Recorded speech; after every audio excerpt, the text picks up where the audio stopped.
নমস্কার বন্ধুরা, বাঙালি রান্নাঘরে তোমাদের সবাইকে স্বাগত। আজকে চলে এলাম একটা নতুন রেসিপি তোমাদের সঙ্গে শেয়ার করবো বলে। আজকে বানাচ্ছি চাউমিন। ছুটির দিনের মানেই তো বাড়ির সমস্ত বাচ্চা থেকে বড়দের সবারই আবদার থাকে কিছু না কিছু রান্না করে। তাই আজকে টিফিনে বানাচ্ছি চাউমিন। ছেলে বলল, মা আজকে ছুটি আছে, তাই একটু চাউমিন বানিয়ে দাও।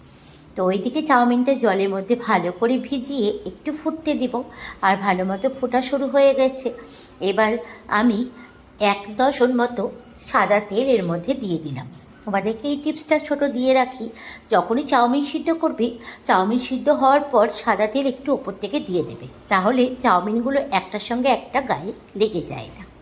এবার চাউমিনটাকে ঝুড়িতে ঢেলে নিয়েছি। আর এইদিকে আমি সবজি কেটে নিয়েছি, একটা পেঁয়াজ, গাজর, আলু, বাঁধাকপি, ক্যাপসিকাম আর একটু পটল। হাতের কাছে এই সবজিগুলোই ছিল। এই সবজিগুলো দিয়েই ভাবলাম বানিয়ে দিই। এবার সাদা তেল দিলাম কড়াইয়ের মধ্যে, আর সবজিগুলোকে একটু লাল লাল করে ভেজে নেব। তো ছুটির দিনে বাচ্চাগুলো এত আবদার করে চাউমিন, না হলে পাস্তা, না হলে কিছু না কিছু। তা আমি তো ওকে একদমই বাইরের খাবার দিই না, যতটা পারি বাড়িতে বানিয়ে দেবারই চেষ্টা করি। তোমরাও ওদেরকে বাড়িতেই বানিয়ে দাও, কারণ বাইরের খাবারের থেকে বাড়ির খাবার অনেক ভালো, তাই কি না? তো কথা বলতে বলতে দেখো এইদিকে আমার ভাজাটাও হয়ে গেছে, একটু হালকা হালকা ব্রাউন কালার হয়ে গেছে, আর সবজিগুলো ভালো মতো সিদ্ধও হয়ে গেছে। এইবার আমি একটুখানি সবজিগুলোর মধ্যে থেকে সাইড করে দিয়ে মাঝখানে তেলটা বার করে নিলাম, আর ওই তেলের মধ্যেই একটা ডিম ফাটিয়ে দিয়ে দিলাম। তাহলে কি হলো, আবার আলাদা করে সবজিগুলো তুলে ডিমটাকে ভাজতে হলো না।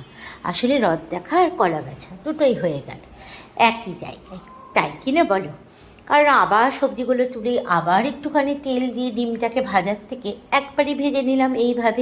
এইভাবে তোমরাও বাড়িতে করে নিও, তাহলে আর সময় নষ্ট হবে না, সময়টা একটু কমে যাবে, কি বলো?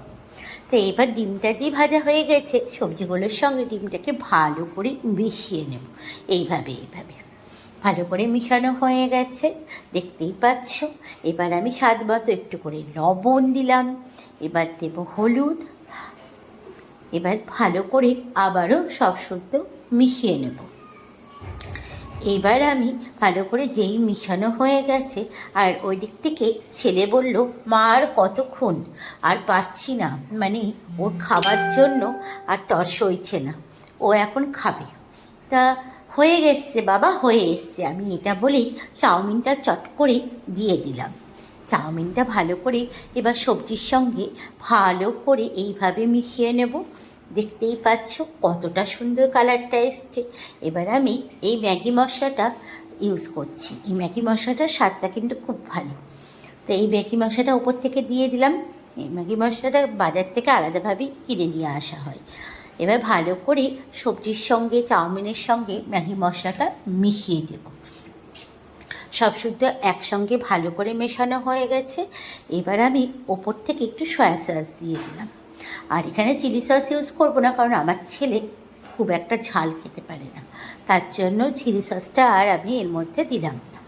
তো হয়ে এসছে আমার অলমোস্ট চাউমিন হয়ে গেছে। এবার গরম গরম সার্ভ করব।